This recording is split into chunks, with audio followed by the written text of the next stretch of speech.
Ustadz, mohon nasihat kepada kami yang istrinya ikut bekerja kantoran. Kadang ada rezeki berkurang jika tidak ikut istri bekerja. Di sisi lain, khawatir anak hanya punya waktu sedikit dengan ibunya. Syukran. Afwan. Kalian bertakwalah kepada Allah. Allah sudah membuat aturan. Ada aturan di Quran.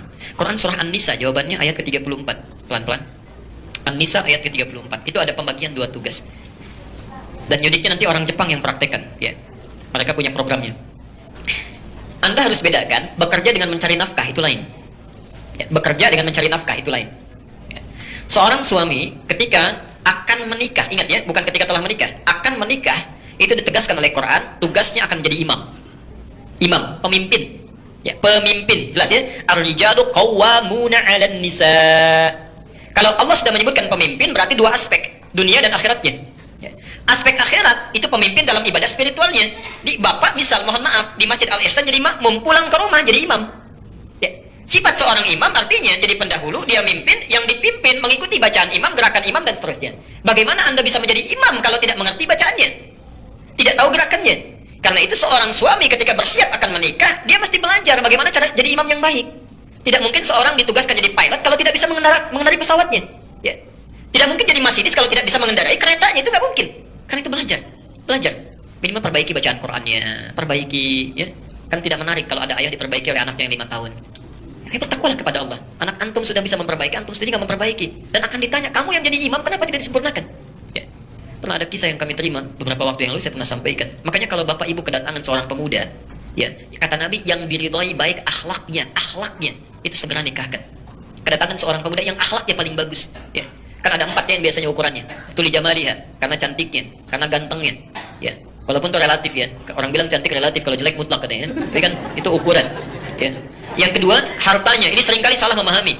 Hartanya itu disebutkan kaya, bukan. Kalau untuk perempuan yang bisa memanage harta suami dengan baik, untuk perempuan. Jadi kalau misalnya laki-laki mencari calon istri, carilah calon istri yang bisa memanage harta suaminya dengan baik. Cari, jangan melebihi kemampuan. Misal Anda kemampuan dapat 5 juta, cari istri yang zakat malnya aja salonnya sudah 10 juta misal. Ya akan nyambung, ya. Nah, tapi kalau laki-laki, termasuk juga perempuan nanti, ya, yang ketiga nasab. Maaf, ketiga nasab. Di satu, kecantikan, ya, keindahan. Yang kedua, itu harta benda. Ketiga, nasab. Asal muasal, keturunan dari siapa dia. Ditelusuri dari orang baik atau yang kurang baik, lingkungannya seperti apa, pendidikannya seperti apa untuk menyesuaikan. Tapi yang keempat, didiniha, karena agamanya, akhlaknya.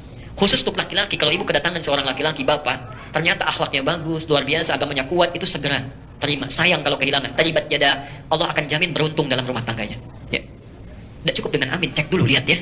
Ada yang datang, lihat. Pernah ada seorang kiai kedatangan langsung 3 orang melamar. Saya dapat cerita itu kisah. Itu tahu. Diperebutkan, nah perempuannya cantik, baik, ditanya kan, Masya Allah. 3 datang, kamu siapa anak pertama? Saya Anas, Pak. Ya udah baca surat An-Nas. Bacakan An-Nas, kemudian selesai, ya sudah cukup bagus. Kamu nak yang kedua? Saya Torik, Pak, katanya. Ya udah baca surat At-Torik. As-Sama'i wa Tarik. Selesaikan, baik, selesai. Yang ketiga belum ditanya udah pucat.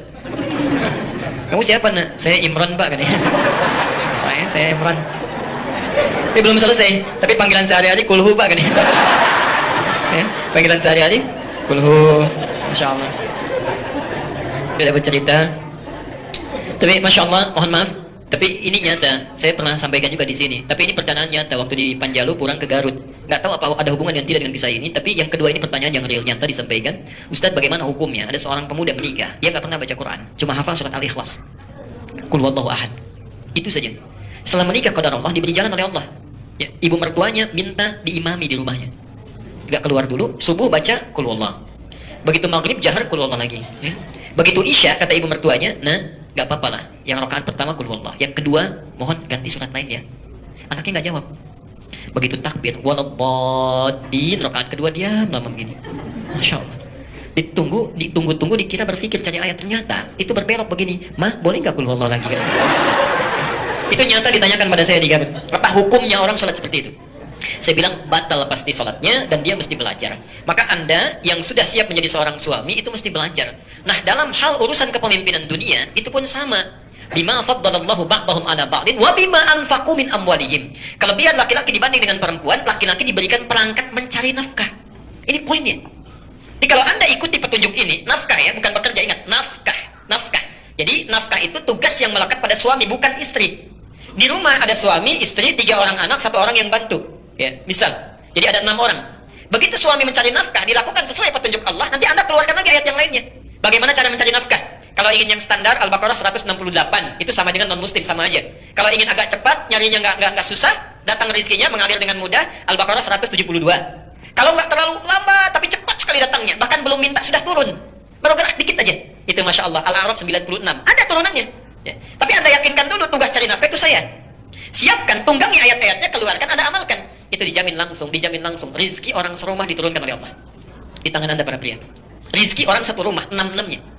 Tapi kalau dibalik, yang istri yang mencari nafkah, bukan bekerja ya, istri yang mencari nafkah, maka jangan harap rizki orang serumah akan diturunkan pada istri. Tidak, hanya untuk pribadinya saja. Kecuali dalam keadaan tertentu. Makanya seorang perempuan yang bertugas mencari nafkah, selama suaminya mampu dia mencari, itu akan selalu banyak masalah di rumah tangganya. Dan selalu kurang. Selalu kurang. Karena keberkahan tidak masuk. Keberkahan tidak hadir. Nah, kalau suami sudah mencari nafkah, perempuan ada hobi bekerja, ada yang dagang, ya, macam-macam dan sebagainya, itu tidak dilarang. Cuma bahasa riwayatnya disebut kamu sulit nantinya. Capek, tugas terabaikan. Sebagian tanggung jawab yang harus melekat pada diri perempuan yang tidak bisa diselesaikan oleh laki-laki, maaf, tertunda, minimal terabaikan. Karena itu bagi perempuan-perempuan yang berniat untuk bekerja, misalnya, mohon maaf, maka pastikan tanggung jawab yang berada di rumah dan itu akan ditanya oleh Allah, itu sudah selesai. Sudah selesai. Pastikan itu. Ya. Tapi yakinkan pada diri kita, kalau pada saya silahkan ragu, tapi pada Allah jangan ragu. Saya punya keyakinan sampai hari ini. Demi Allah saya katakan, sampai hari ini. Saya minta istri saya untuk di rumah. Mendidik anak, perhatikan. Masya Allah, itu tidak mudah, tidak mudah. Ya. Tolong jaga, kemudian kita seimbangkan. Sudah, rezeki urusan Allah. Saya hanya bergerak, Allah akan berikan. Masya Allah. Apa yang terjadi? Alhamdulillah sampai hari ini selalu cukup. Tidak pernah kurang. Tidak pernah kurang. Yang paling menarik dan tidak susah, gitu. Tidak susah. Kita butuh sesuatu, alhamdulillah Allah kirimkan. Ya, kita berikhtiar, tapi harus ada ikhtiar, harus ada ikhtiar. Ya, ada kemudahan Pak Bu. Biasanya kalau hukum Allah tidak diikuti, capek hidupnya. Ya. Di saran saya pada suami, yakinkan dengan potensi dirinya, kemudian keluarkan ayat-ayat mencari nafkah di Quran, tunggangi ayatnya. Begitu antum lakukan itu, nanti aku akan lihat ada perbedaan yang terjadi dalam hidup kita.